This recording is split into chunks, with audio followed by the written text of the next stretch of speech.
Hello, everyone. I'm Lawrence. And I'm Natalie. And we are the founders of Align to Grind. And this is our very first podcast, so thank you so much for showing up.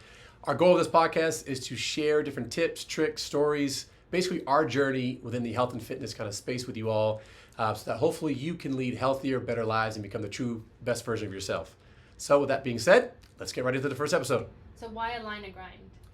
So it came out of the realization when we did 75 Hard, which was quite the experience for anyone who hasn't done it yet.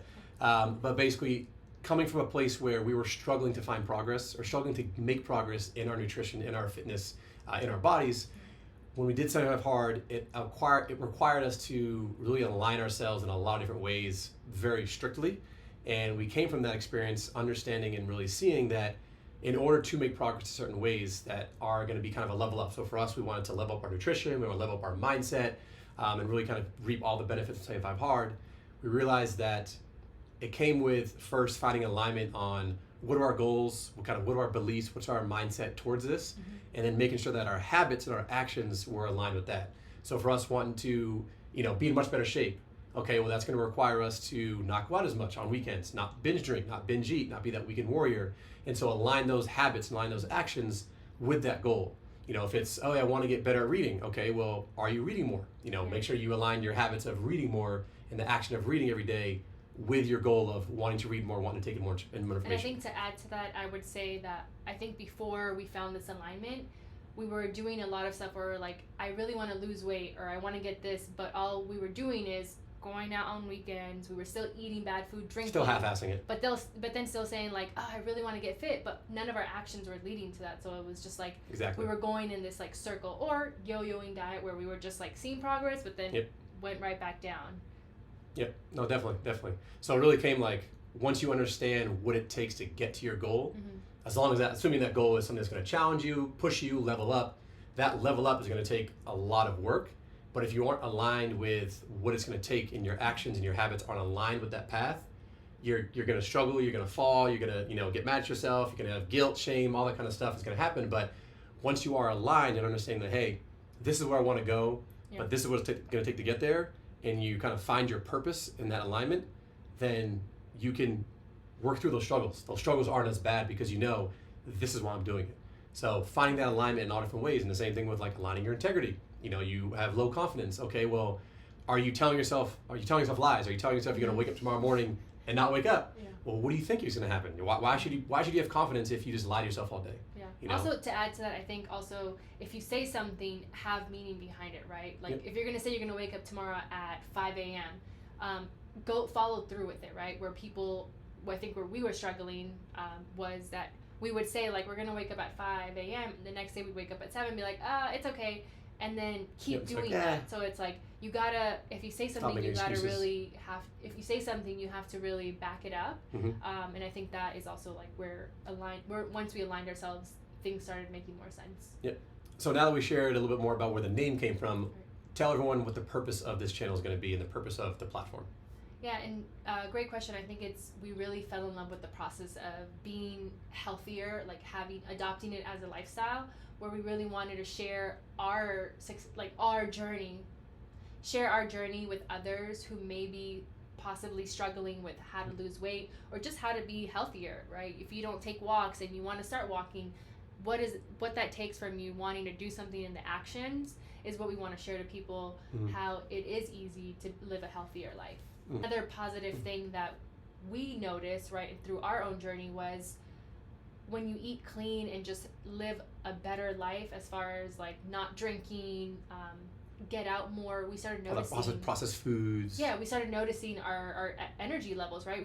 We didn't go into taking all these naps every day. We were taking a nap. Do you remember that? Yep. And now we have this like abundance of energy where we don't need to take a nap. We can go to like 11 p.m. and wake up at 5 a.m. and be like, okay, because we have that energy. Yeah. Also having like waking up and having just like all this mental clarity where you don't feel foggy, like, oh, what am I doing today? It's like you wake up and you know have ideas, like stuff's flowing. You're kind of like, oh, okay, I should do that like today. Boom, boom, like after another, like just having like overall feeling happier was another big thing that we learned. Like I feel from our journey of self-discovery and eating better and just focusing on having more whole foods. Yeah, definitely. And I'd say the last big benefit that I noticed too was not that I ever had like anxiety, but is the little kind of, I think it's called like general anxiety that people have about just like little things, like, oh, it's hot outside, it's like, oh, I got to take a walk today because I got to do this. Like, you just get like anxious about things, and you kind of like, you allow little things to kind of piss you off, that kind of stuff. I noticed that once I was kind of clear of all the bad processed foods and like the sodas and all that kind of stuff, especially the alcohol for me, of course, that those general anxieties kind of went away. And there was a lot more, kind of speaking to your mental clarity, is like, that was a piece of it where my thoughts were much clearer, where yes, I still had issues in my life. It's, still have debt. I still have things I want to do and I'm not getting it done, all that kind of stuff. But the way I saw them and like my perspective on them changed. And it wasn't because I went through, it wasn't because the thing changed itself. It's not like I got out of debt all of a sudden and it's like, oh, I have no debt. But it was like the way I thought about it was like, this is actually, like, I know how I'm getting out of it. I felt more confident in my abilities as a human to start making progress on my life. Even though those same anxieties that existed, a week before were still there, I just thought about it differently. Like, my mindset changed. I was much more fluid in the way I thought about it, in the way that I could think about solving it, versus before, it just always seemed to be something in the back of my mind that was like always kind of nagging at me, these little anxieties. So once that cleared out, that was something that I noticed. And I guess to add to that, I would say like you had more of a positive outlook. Where more optimistic. Okay, I guess how I would see it for me, I would say is I wouldn't give up so quickly. Like if a nuisance came up or some sort of, I wouldn't give up and be like, whatever, I'm just not gonna deal with it. So you felt like, no, I am gonna deal with it. Yeah, like you let can me figure deal with this it. out. Yeah. And you would be more like willing to actually find solutions versus like, it's hot outside, I'm not gonna go on a walk because it's I just can't. Like, no, find a solution. I think that also, at least for me, I wouldn't see it as an anxiety. I would see it more as like I became more positive and willing to actually find solutions versus just giving up. And be like, whatever.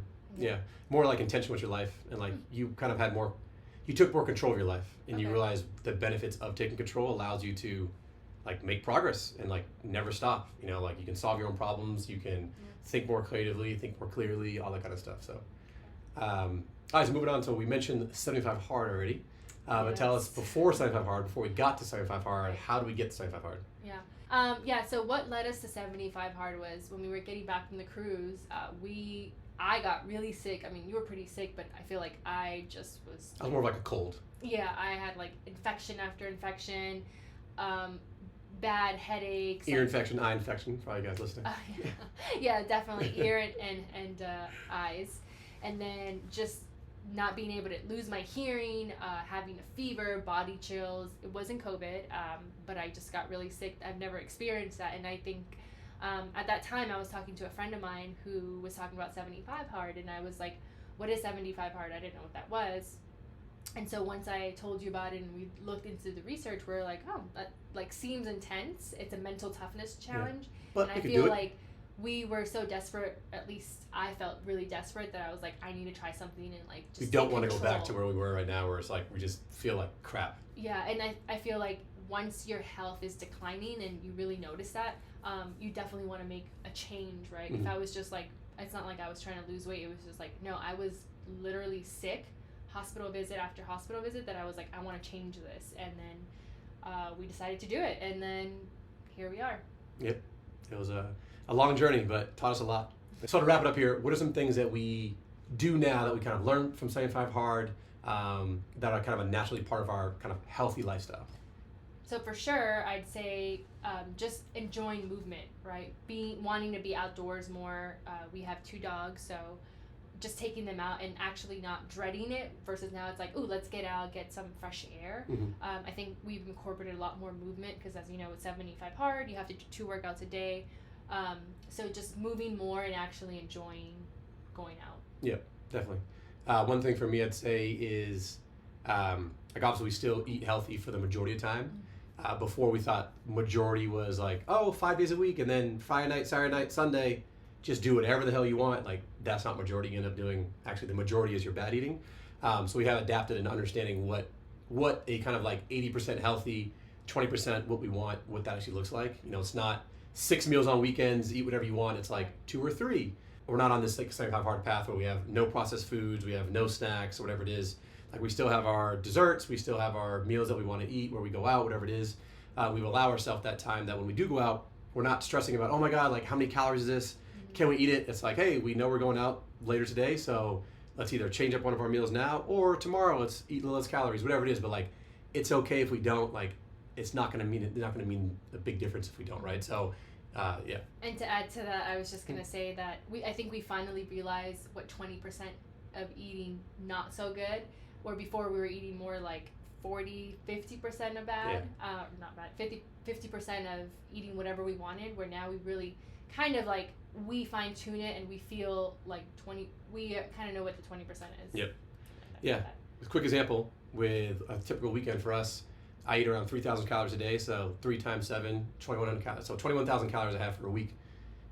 A kind of normal schedule we had was weekends would literally be, instead of like, 20% of that being in the weekends, it was like I would have probably 10,000 calories on a weekend, and then the other 11,000 I'd have during the week. So like it was more of a 50-50 split versus not remembering what we ate the weekend, that we're like, why am I not not gaining muscle? I'm not slimming down. Like, was it not the pizza? Oh, the we beer, had pizza last night. And then we had Chick-fil-A, and then we went out again, and then we went out again. It's like, yeah, and we woke up late, and then we didn't even go to the gym because we were too lazy. So, or hungover. Yeah, exactly. Like, oh, we're hungover. Yeah. Yep. We don't miss that. Not at all. So yeah, so now, and I think now we've really built like a pretty good system of like how we want to live. And again, we're not trying to be Buddhists, and we're not trying to be like perfect saints on. Right. We have to do this all the time. Like, we do want to live a nice lifestyle, want to have fun, that kind of stuff. But we know how important our nutrition and the movement, going to the gym. Obviously, I can't go to the gym right now, but how important movement is and how important nutrition is to our future life and to making progress in life and all these other ways, that we know that as long as we can control what we can control, then we'll continue making progress, in our business and, other relationships, all that kind of stuff. Like, we'll continue pushing the ball forward. But if we do fall off on our nutrition, on our movement, we know the effects of it because we were there for so long. So we do really have this like nice system now where we allow ourselves flexibility. We know the foods we like. We know, we still go out and eat, but we just don't do it quite as much because we know what it takes to move the ball forward, and what it takes is what we live right now. Also, we don't feel great doing this like for more than 2 days. We just start kind of feeling like our energy go down. We're like, okay, we already calibrated. And we feel how, like, we know also when we start eating like a bad weekend of eating too much, we're like, okay, now I'm starting to feel the aftermath of it, and it's like, let's get back to our routine, and then we feel a lot better and just have more energy again. Yep, 100%. All right. Well, let's wrap it up. Thank you all for coming and watching the video. We will be making many more of these, and we will see you next time.